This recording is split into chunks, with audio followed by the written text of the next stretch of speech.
તો જય હિન્દ અને જય શ્રી કૃષ્ણ મિત્રો, સ્વાગત છે બધાનું ગુજરાતી કિચનમાં। અને આજે આપણે બનાવશું ભરેલું શાક।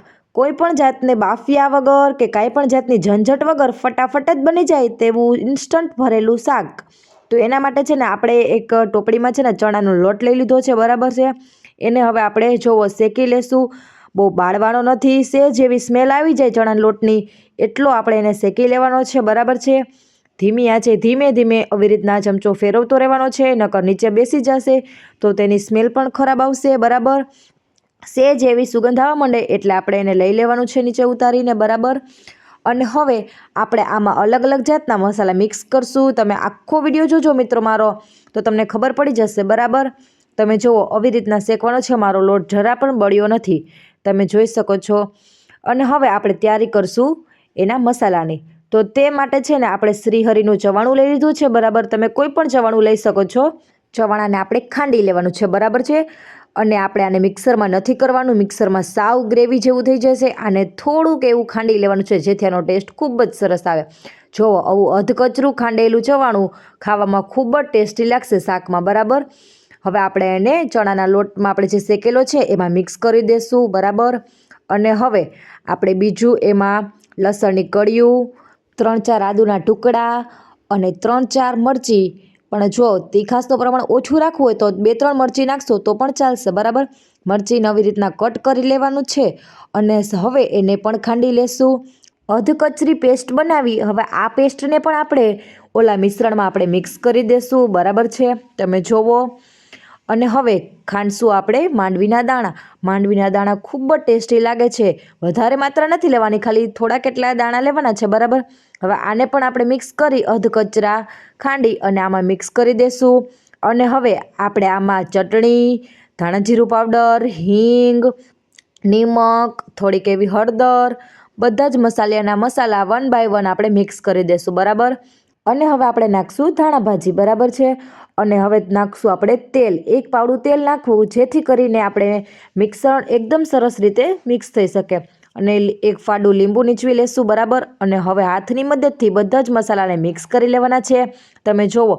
મસાલો એકદમ સરસ આવી રીતના હાથમાં બેન્ડિંગ થઈ જવો જોઈએ, તમે જુઓ। આવી રીતના મસાલો થઈ જાય તો જ ભરવાની મજા આવશે મિત્રો।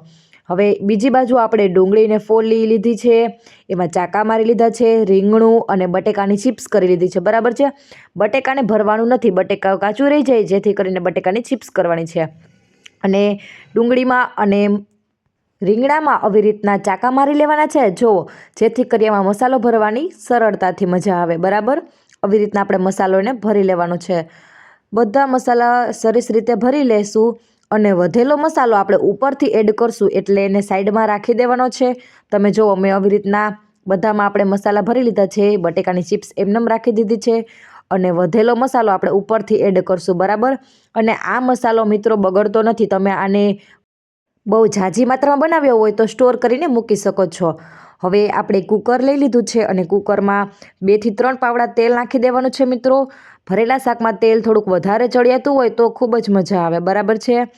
અને હવે રાઈ ફોડી લેશું, તેલ આવી જાય એટલે રાઈ ફૂટી જાય અને પછી આપણે 1 બાય 1 બધું મિક્સ કરી દેવાનું છે, બરાબર। તમે જુઓ મેં બધું જ એડ કરી દીધું છે અને સરસ આવી રીતના હલાવી લેવાનું છે।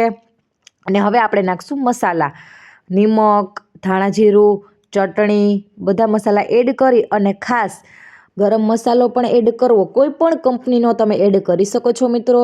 અને હવે જો કેચનો કંઈ મેચ નહીં, મારી પાસે એ મસાલો હતો તો મેં એ પણ એડ કર્યો છે, જે શાકમાં ખૂબ જ ટેસ્ટી લાગે છે। તમારી પાસે હોય તો તમે એડ કરી શકો છો, નહીંતર તો ચાલે, બરાબર।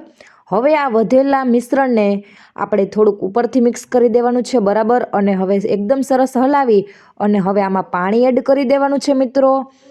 જો એકદમ સરસ મિક્સ થઈ ગયું છે મિત્રો। હવે આપણે આમાં ધાણા ભાજી ઉપરથી નાખી અને પાણી એડ કરી દઈશું, બરાબર।